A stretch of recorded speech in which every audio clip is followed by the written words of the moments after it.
นาไปเด้อโดยตัวนี้คือหาไอแดงก่อนฝากโอ้ขอบใจโดยขอบใจกันจะได้ไรแต่ว่าให้แม่น้องจันทนาไหวบ่เอาไปให้อ้าวมีแต่ทาแตงให้แล้วเนาะเอาไว้ให้กินเพลนพี่น้องเลยซื้อของกินให้ไอแดงเพิ่น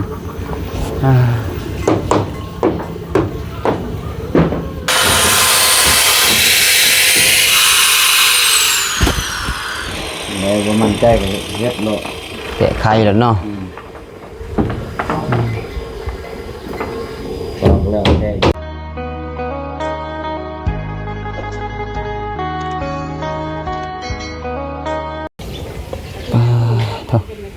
เปิดภาพมามื้อนี้พี่น้องเอ้ยก็มาสีสวยๆนี่หน่อยนึงพี่น้องก็เข้ามาหาทางไอแดงต่อเนาะถือว่าอัปเดตการเคลื่อนไหวเพื่อนน้องจันทนาคือเก่าพี่น้องเอ้ย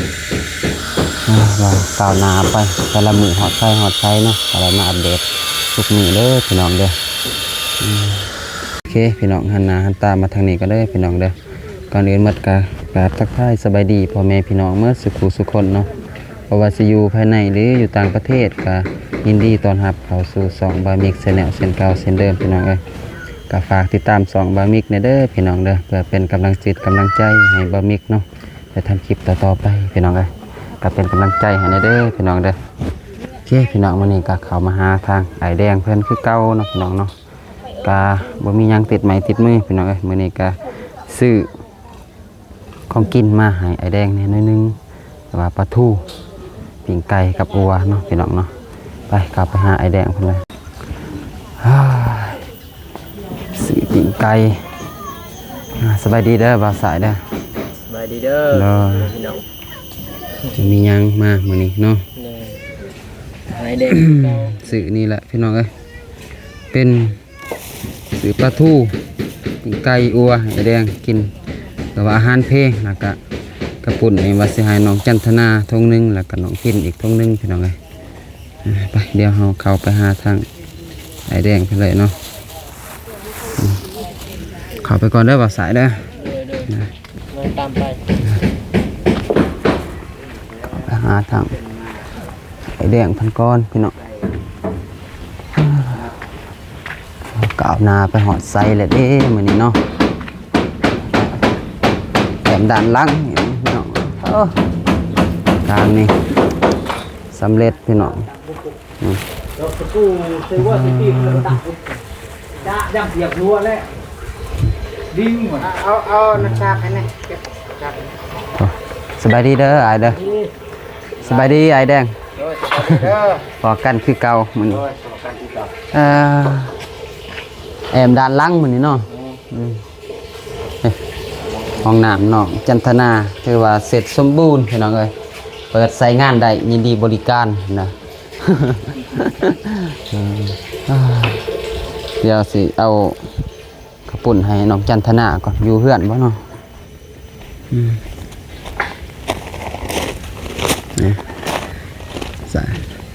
สบายดีเด้อพ่อแม่แหละสบายดีใส่น้องจันทนาเด้จะไปไข่แม่กินข้าวเรียนเขาใส่แม่ละเด้แม่เขาเรียนดูเรียนดูทหารน้องจันทนาน้องโดยสบายดีขอบคุณให้น้องจันทนาไปเด้อโดยตัวนี้คือหาไอแดงก่อน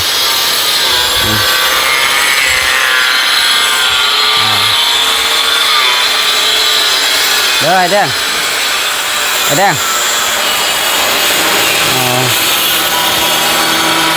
ินด้านล่างพี่น้องเลย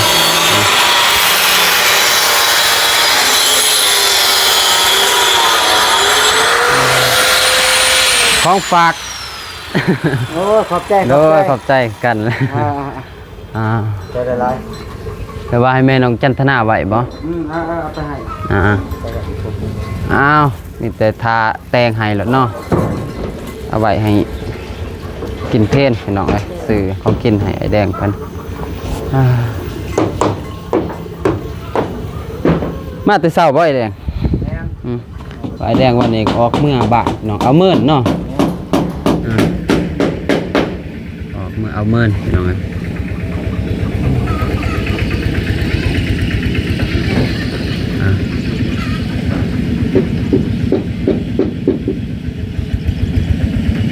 แล้วบ่มื้อนี้ไอ้แดง นั่งเลยบ่ แม่น แล้ว แล้วเนาะ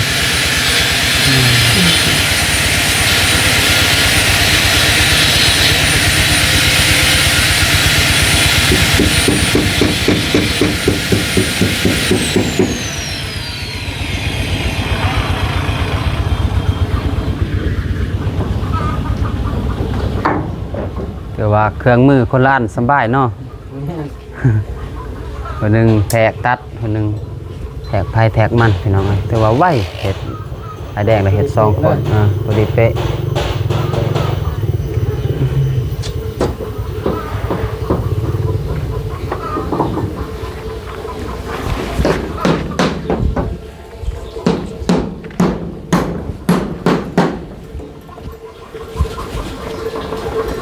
อากาศก็เริ่มสีเอาๆเลยเริ่มอยากสวยนี่เนาะ ว้าวอันนี้มันหมดเลย แนวบดเนาะ หมดหมดลง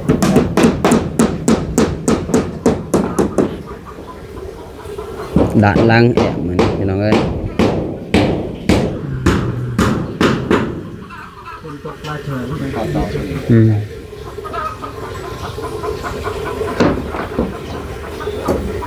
หมดมาลายมือแล้วแดดลายมือแล้ว พ่นบ่ตกจักเถื่อวะ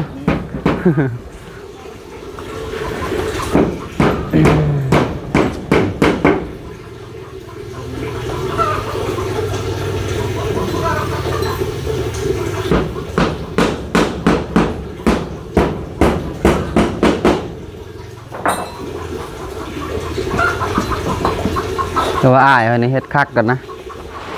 อาวุธติดนิดหู ติดหูเลยล่ะ เครื่องไม้คักเนาะบิ๊กนี่เนาะ ครับ แปลว่าเฮาขีดอีซะขีดเส้นใหม่เห็นแจ้งดีพี่น้อง เขาลดเขาปั๊บเลยเขาเลยเอาเลยตะปูลงอีกหน่อยนึง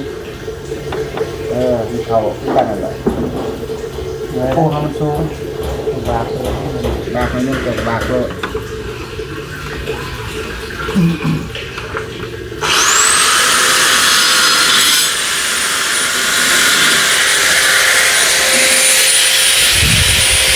แล้วก็ ได้ถึงผมไปด่านเครื่องเลยเนาะ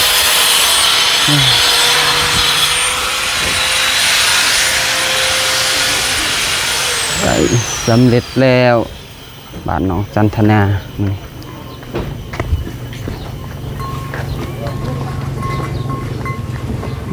ดูตีนหมื่นเอ้ยกินแบบบกขึ้นยากนะพี่น้องนะ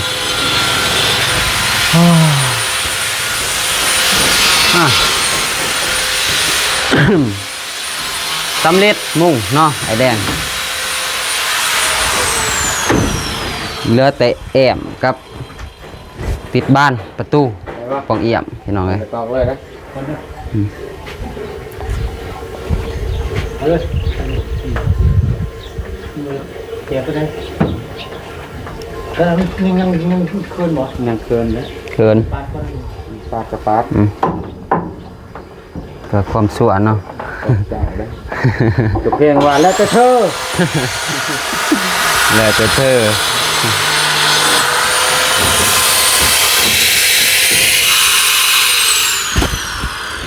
เลยว่ามันใจกันเย็บโล แกะไข่แล้วเนาะ บอกแล้วแค่อยู่ไหม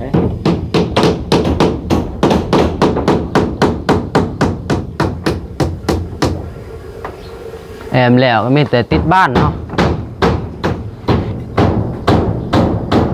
จบพี่น้องเลยอีกบ่นานเกินรอ สำเร็จแขนเนาะจันทนาครอบครัวกันจันทนา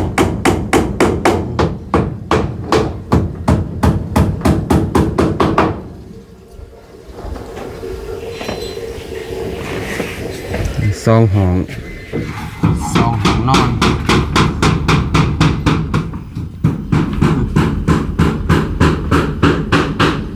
บานประตูเอาขึ้นมาแล้วพี่น้องเอ้ยขึ้นมาหมดละ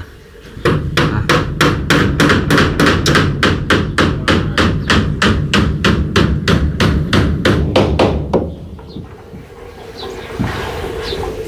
เนี่ยแต่ว่านะ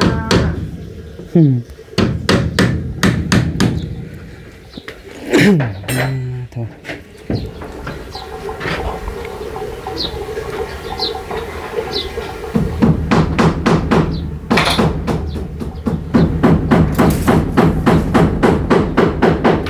จักเปอร์เซ็นต์คิดว่าซำนี้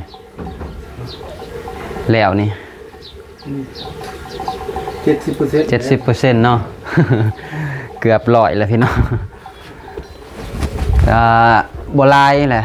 มีแต่แอมกับติดบ้านแล้วกับบันไดเนาะก็จบพี่น้องเอ้ยถือว่าโอเคเลย มันตัวกระดาษแม่ใบทางนี้ ไหลสังนี้ เดี๋ยวติดตัวก็แกล้ๆให้จะบ่พอใจ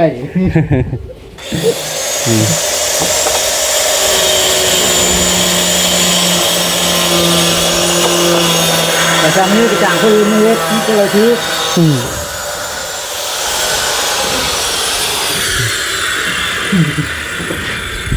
คือหลายบ่อนแล้วขอเวลา เฮ็ดเวียกนี่บ่สบายครับก็แสดงว่าเงาเบิ่นพี่น้องเอ้ยโบราณสบาย เมเกลทวีศัพท์เลยเฮ็ดเดี๋ยวเราเดี๋ยวเขาสิแล้วหาได้นะไม่ได้บ่อยแล้วบายคนเลยจ้ะ โอ้ตะกี้ไปเฮ็ดเวียกนำเข้าบ่อ๋อ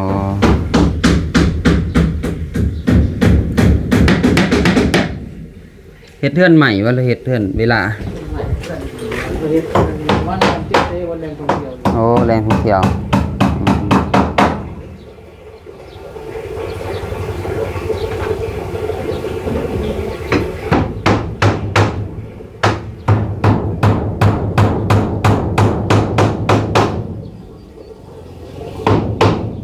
เป๊ะพี่น้องเอ้ย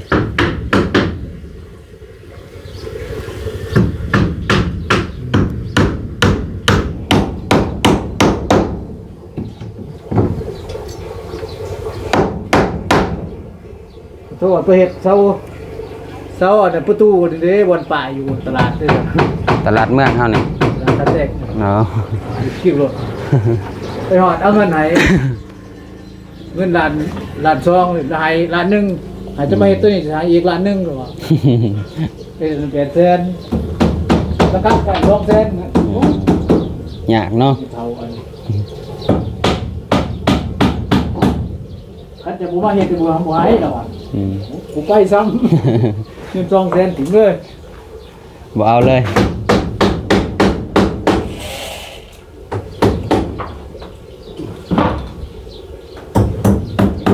เวียกนี่มันบ่แน่นอนเนาะ มันรอแล้ว นั่นแหละถือบอล แล้วคนเฒ่าเรา70 บาทก็80กว่า อ๋อต้องลงลืมๆนั่นแหละลงหนาลงลัง โอ้ง แสดงว่าโกงเนาะ คนด้านนั่นน่ะเนาะ อ่า คนรวยนั่นนะ กินแห้ง เรียกนี่โลเบิ่งหม้อสิแล้วแล้วตีจะนั่นน่ะนั่นนี่จะทนบ่ได้จะก็เบิด แต่ว่าแบบใส่ความกดดันให้เฮาเนาะถ้าเฮาอดทนได้ก็ได้ ตีจังซี่ฮะ อืม สั่งจะเปลี่ยนออกเปลี่ยนเขาอย่างนั้น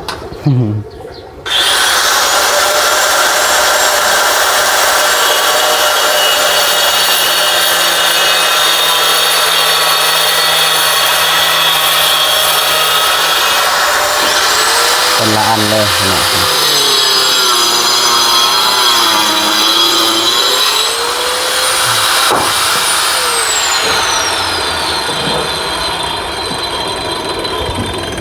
โอ้ยสร้างมันน่ะบ่บายได้ใจเฮาบ่ถูกนี่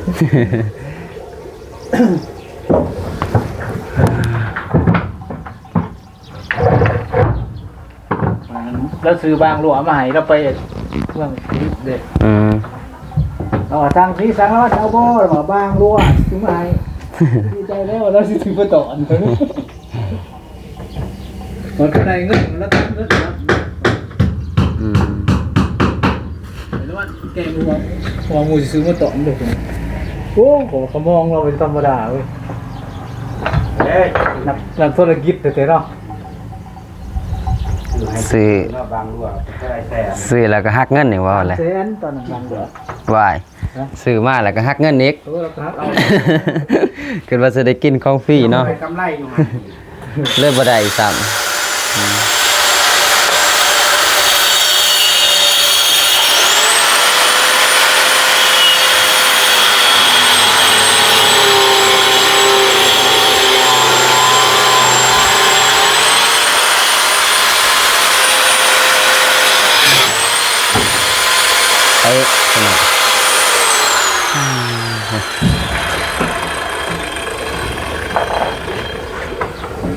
เบียดให้เป็นนี่แล้วอะไรเนี่ยอะไรเนี่ยมาละมาบานาตัวใหม่ก็ได้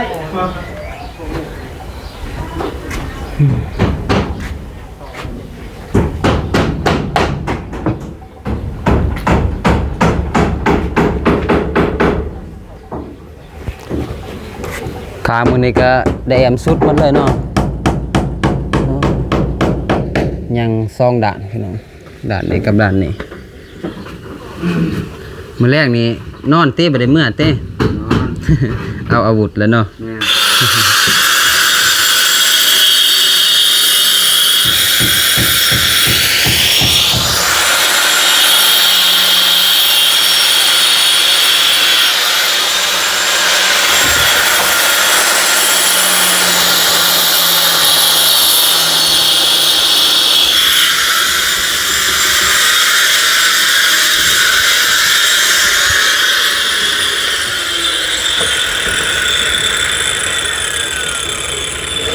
ใบอันนี้ก็ตัดได้หลายอย่างเนาะไอ้แดงเนาะ แม่เด้อ นับแต่ว่าตัดปูนตัดกระเบื้องเนาะกะโหลได้หมดพี่น้องเอ้ย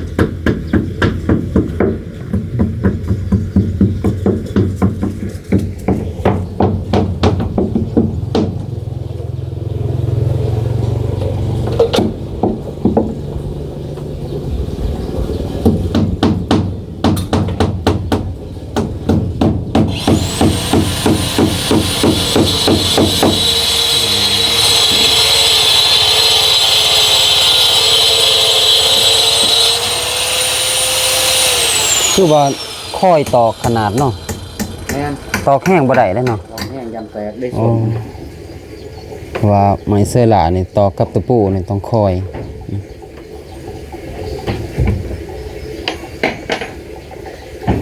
ตอกหมดเถื่อหมดแห้งกับพอดี ไปหมดเลยเลยนะ แป้นห้านี่ ก็คือเป็ดเด้อเนาะถ้าเป็นเป็ดเนี่ยก็คือตอกได้ใจนี่เนาะ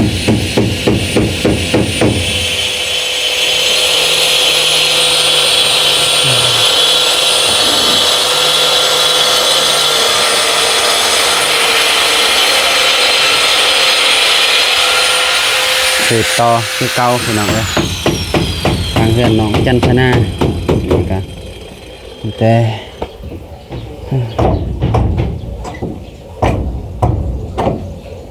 นี่ก็โมงแรงก็บ่ได้มาแหละแต่นี่ก็สิได้กลับพี่น้องเพราะว่ามีเวียกอยู่บ้านแต่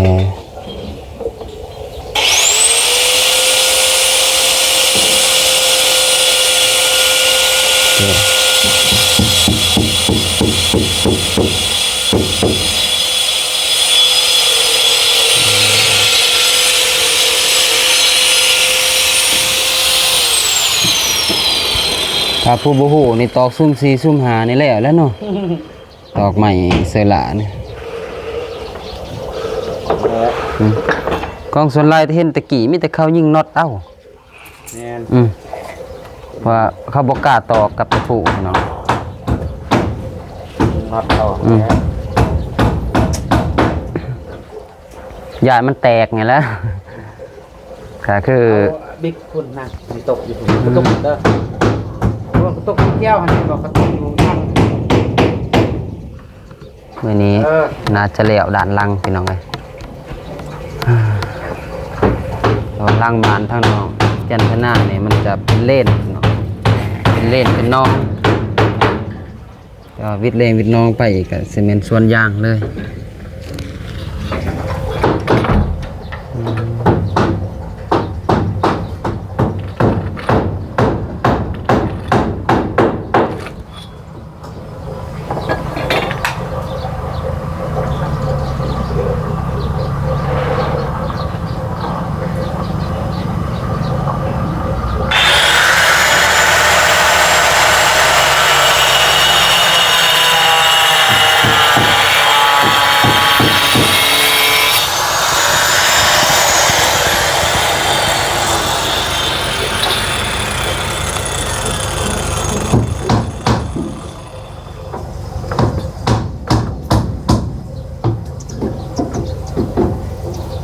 หมู่หลังคาเนี่ยก็คะแนนแอบเนาะคือว่ามันบ่ฮ้อนวิดแดดพี่น้อง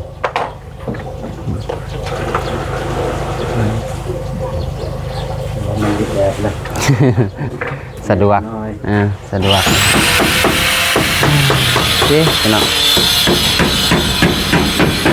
มาอัปเดตบ้านน้องจันทนาพี่น้องอันนี้ก็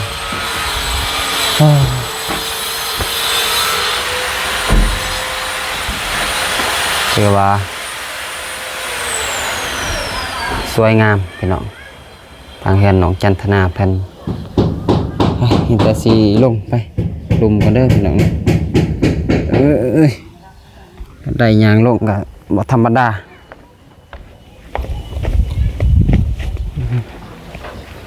นี่นั่นละ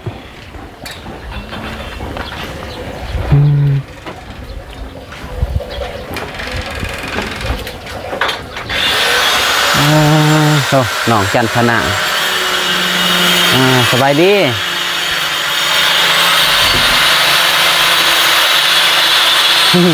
สบายดีเลยสบายดีเข้าห้องน้ำออกมานี่ครับกินแล้วเขาฮะย่างมาแต่ใส่บางอย่างแต่พูนบ่ห่อนบ่ใส่เสื้อกามนั่นนี่ฮะบ่หิวแล้วบ่เขาหิวแล้วบ่บ่าวซื้อข้าวปุ้นมาฝากมันอยากบ่ฮะอยากบ่จะน้อยจังไปกินเด้อกินกับน้องเด้อบ่าวกับบ่มีเงินซื้อให้ทุ่งนึงแล้วก็ซื้อของกินให้สร้างเพิ่นอีกน้องจันทนาเพิ่นเดือนเก่าคนแล้วจังซื้อเขาเฮียนเนาะนี่ก็5ก็เดือน6พี่น้องเอ้ยเดือน6เดือน7เดือน8เดือนเก่าอย่างอีกประมาณ3เดือนเนาะ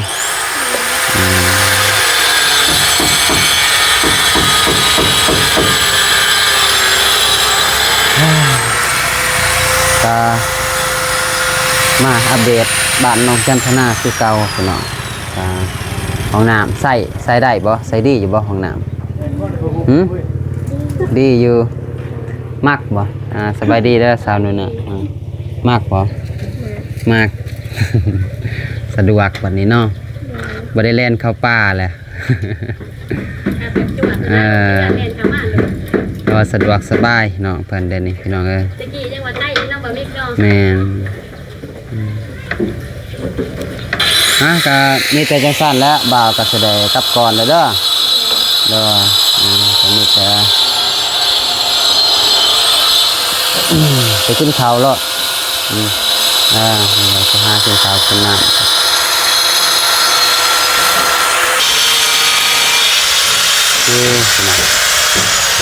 ก็มีแต่ให้ทางน้องขอบคุณผู้ใหญ่ใจบุญเพิ่นเด้อเลย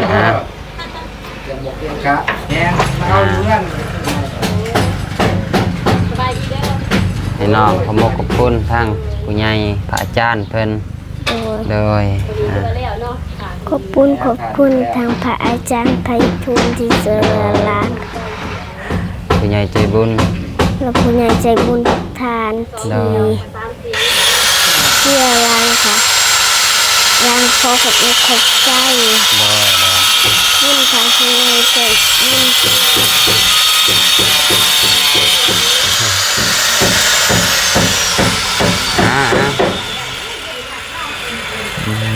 ตื่นเต้นบ่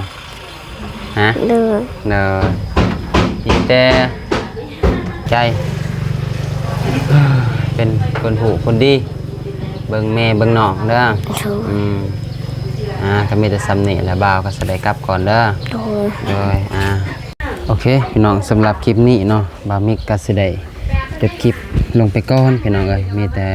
ไว้พอๆกันคลิปหน้าเนาะหรือว่าคลิปต่อๆไปพี่น้องเอ้ยก่อนอื่นหมดค่ะ